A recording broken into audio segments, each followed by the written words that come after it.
Todo comenzó cuando fue por la pandemia, que mi hijo nació en pandemia, entonces fue muy complicado lo que era el parto, ¿no? Entonces se complicó muchísimo, me tuvieron que volver a operar de urgencias,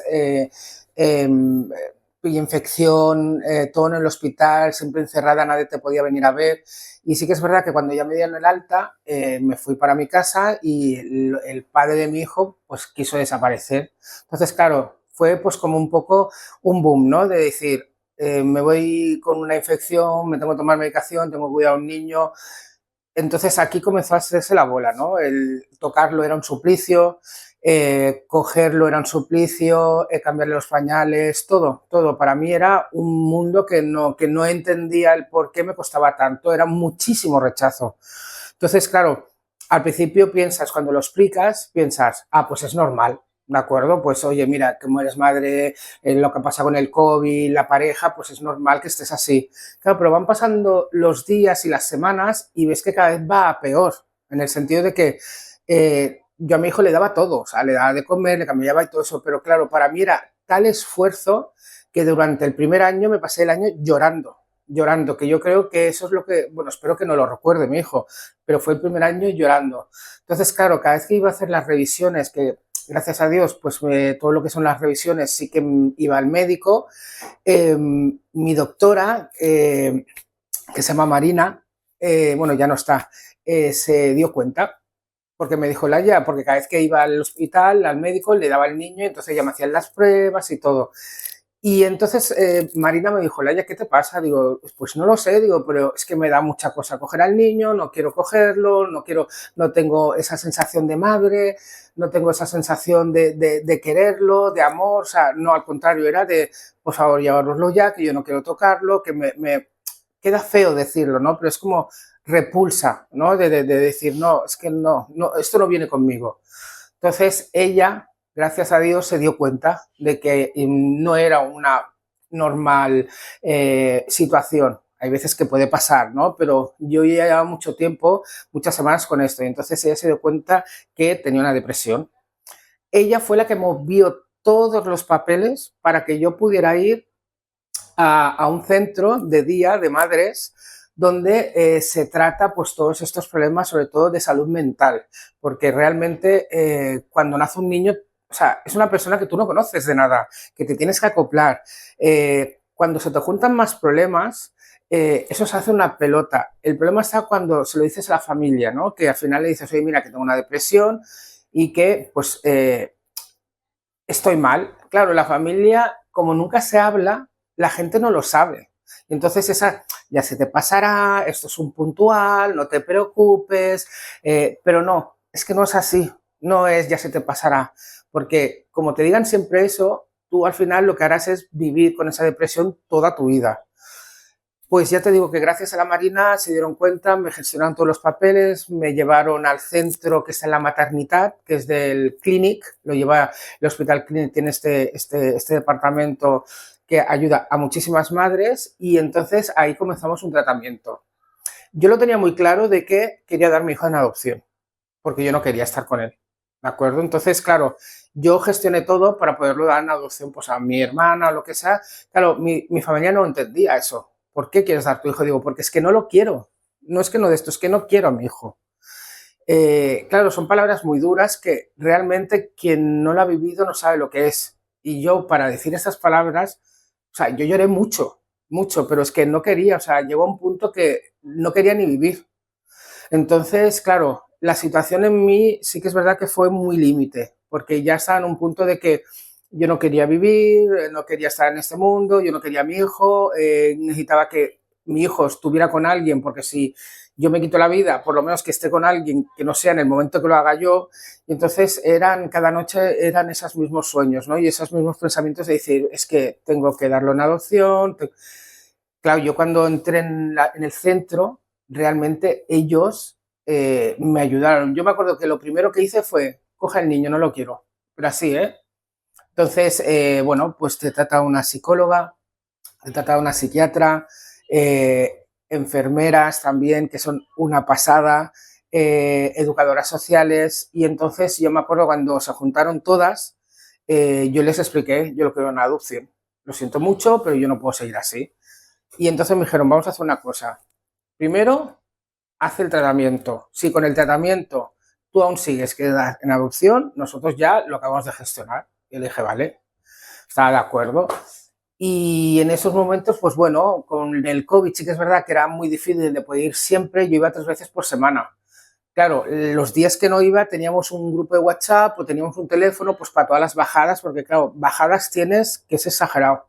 Es, es, es muy triste. Además de verdad, ahora ya porque lo puedo hablar, ¿no? Y creo que es súper importante, pero es muy triste el no querer a tu hijo, el no querer cogerlo, el no querer abrazarlo, el que él sienta siempre tristeza, porque era cogerme y yo lloraba. Entonces, claro, mi hijo siempre, o sea, he tenido suerte que es un niño buenísimo, pero es que de mí solamente ha visto tristeza y creo que eso no se lo tiene que, no se le desea a nadie. Entonces ahí trabajé muchos, yo vi que habían madres igual que yo, que decían lo mismo que yo, decían, Laia, es que yo tampoco quiero coger a mi hijo, es que yo no quiero que esté cerca de mí. Y el tener personas que están a tu lado, que piensan igual, que no te están juzgando, porque al final la sociedad te juzga muchísimo, pero mucho. Tener ese era un sitio, un lugar seguro, un lugar donde yo podía ser yo en el sentido de poder decir todas las barbaridades para otras personas, pero para mí no eran barbaridades, sino era mi realidad. Y entonces el encontrar un sitio que estaba tranquila me ayudó bastante, sobre todo con las mamis. Nos apoyamos muchísimo, hacíamos muchos ejercicios. A mí me costó mucho porque sí que es verdad que habían ejercicios que lo tenías que hacer con tu hijo y a mí eso es lo que me costaba más, ¿no? El tenerlo que coger, el tenerlo que abrazar o hacer algún baile. Y claro, yo decía, digo, es que yo no puedo. Digo, yo si quieres te lo hago solo o si quieres tú coges al niño y se lo haces.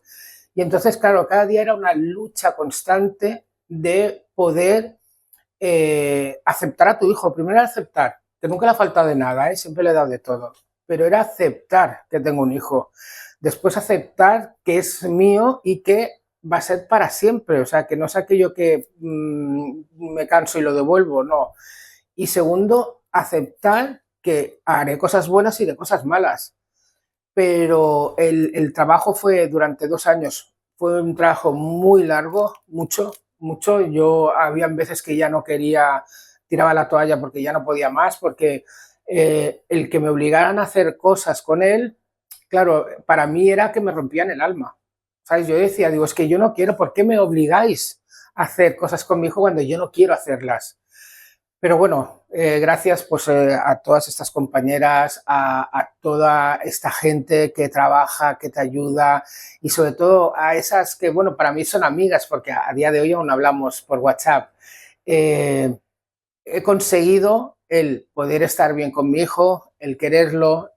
Aún estoy luchando, ¿de acuerdo? Porque hay cosas que aún me cuestan mucho hacer, porque no me vienen, no me salen. Entonces, claro, algunas veces tienes esta guerra, ¿no? Venga, va, tengo que hacer esto. Y tienes esta guerra de decir, uff, es que yo no quiero, porque claro, aún yo tengo esa lucha, ¿no? O sea, ahora estoy en un nivel tranquilo, pero siempre va a estar ahí, en este sentido, ¿no? No, yo creo que de una depresión se sale, pero siempre, siempre queda, siempre tienes que estar a la guay de que no recaigas, ¿no? De que no entres en el bucle y ya pues volvemos otra vez a lo mismo, ¿no? Y entonces estoy en ese punto bueno, pues de luchar, pero sobre todo sé que tengo personas que me apoyan, sobre todo las mamis, y que cuando tengo pues alguna bajón, que he tenido bajones, pues lo primero que he hecho pues ha sido, oye, mira, que me pasa esto, porque alguna vez sí que es verdad que me ha pasado que sale esa Laia que aún es negativa y que le cuesta, pues depende de qué hacer cosas y sobre todo, no es que no lo quiera, ¿vale? Porque sí que quiero a mi hijo y daría mi vida por él, pero sí que está aún esa Laia de no quiero tenerlo, no quiero ser madre, no quiero tener esta vida, no quiero, entonces claro, alguna vez sale y entonces esto se tiene que cortar de raíz rápidamente. Entonces, pues entonces hablo con las mamis. Ahora, por ejemplo, tuve una baja, un bajón un poquito pronunciante y lo primero que hice es que como vi que comenzábamos con el problema otra vez, lo primero que hice fue hablar con mi médico y hablar pues con la psicóloga.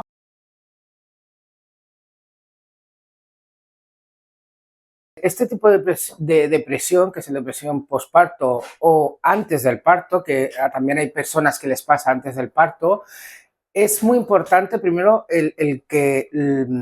ser realista con uno mismo y ver que tienes un problema, ¿de acuerdo? Porque si tú no quieres ver el problema que tienes, apague, vámonos. Y también es muy importante el que vayas a manos de profesionales.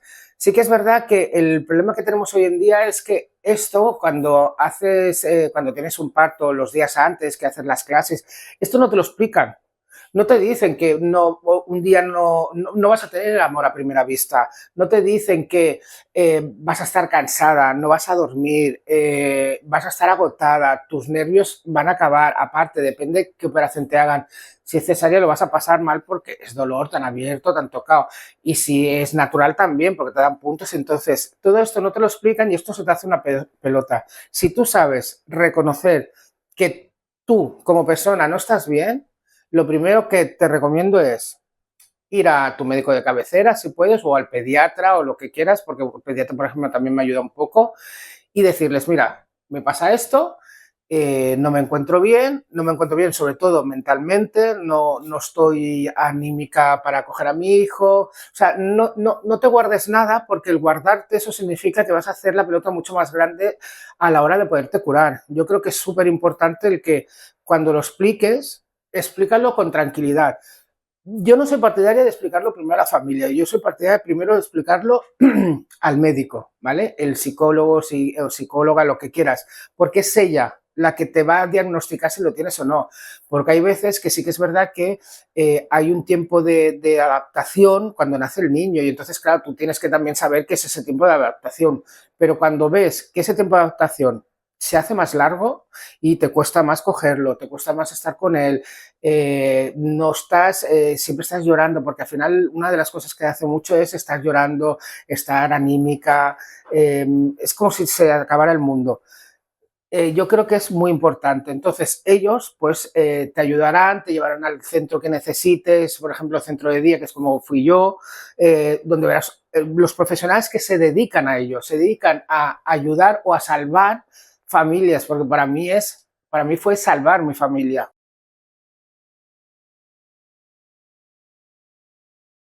Nos enfrentamos siempre cada día primero a levantarte, ¿no? El levantarte y ver cómo es tu actitud, ¿no? Porque al final tienes que ser positiva porque si no, no vas a salir. O sea, yo sé que vas a tener días malos, malos, pero es levantarte, es ver positividad y sobre todo el también tener un hueco para ti, ¿vale? Yo creo que, a ver, cuando eres madre soltera es muy difícil, ¿de acuerdo? Porque si tú no tienes apoyos, como es en mi caso, por ejemplo, claro, tienes que convivir con el trabajo, con el niño, con la casa, y entonces algunas veces es que todo esto te supera.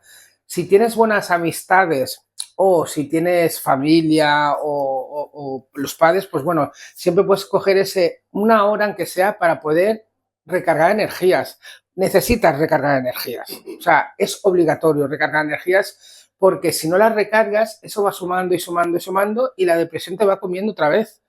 Entonces, cada día es levantarse, yo por lo menos lo que hago es miro a mi peque, me sonríe porque además está en un punto de te quiero mucho y entonces ya ahí sé que, bueno, a ver qué me prepara, ¿no? Pero bueno, más o menos es el colegio, trabajo, casa y ahora es intentar buscar aunque sea una hora al día o a la semana, porque yo sé que muchas madres solteras el tener una hora es muy difícil, pero es el sentarte para ti, el sentarte en pensar, sobre todo en sentar cómo estás, cómo tienes controlada la depresión, sobre todo, eso yo creo que es muy importante si aún estás en ese proceso y si no estás en el proceso también, es decir, bueno, hoy estoy bien, hoy me siento fuerte, hoy voy a buscar, o me voy caminando al trabajo, o me voy en moto, o me voy. Y entonces es ese punto de decir, venga, va, recojo energías porque después ya me toca descargar mucho por el camino, ¿no?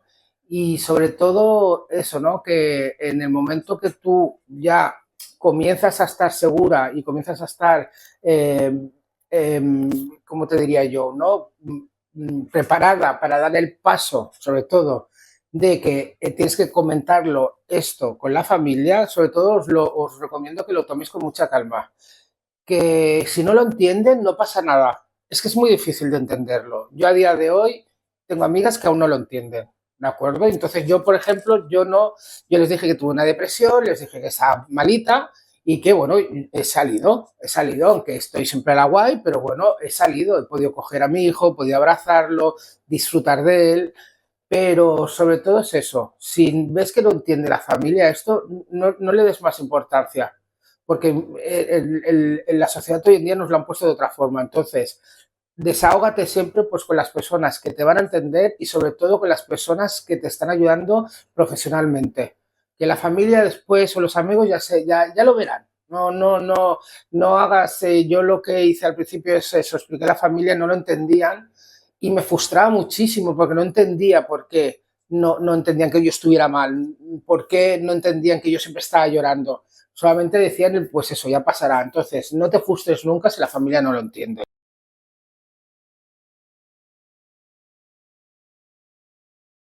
Tengo que dar las gracias con la fundación porque sí que es verdad que cuando yo comencé a trabajar aquí, ¿de acuerdo? Estaba recién salida de la depresión, además.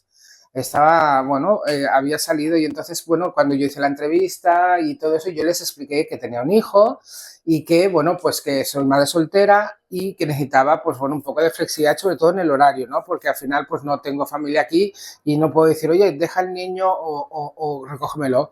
Y entonces sí que es verdad que la fundación me ayudó mucho en ese sentido, me hizo flexible lo que es el horario. Cuando tenía alguna urgencia, por ejemplo, también me han dejado salir. Ahora que estamos en el proceso de logopeda con mi hijo, pues yo una vez cada semana tengo que faltar pues una hora y entonces no me ponen impedimento, que después lo intento recuperar porque creo que es importante que yo haga mis horas. Realmente me han dado mucha ayuda, mucha tranquilidad en este sentido, ¿no? En la tranquilidad de, pues sé que tengo a mi hijo, si no puedo ir al trabajo in situ, sé que puedo teletrabajar, o sea que yo estoy muy agradecida en este sentido, ¿no? Que me hayan hecho más fácil la convivencia con mi hijo, ¿no? Y eso no todas las empresas lo hacen. Y Fundación Integrales sí que lo ha hecho conmigo. Y es de agradecer hoy en día.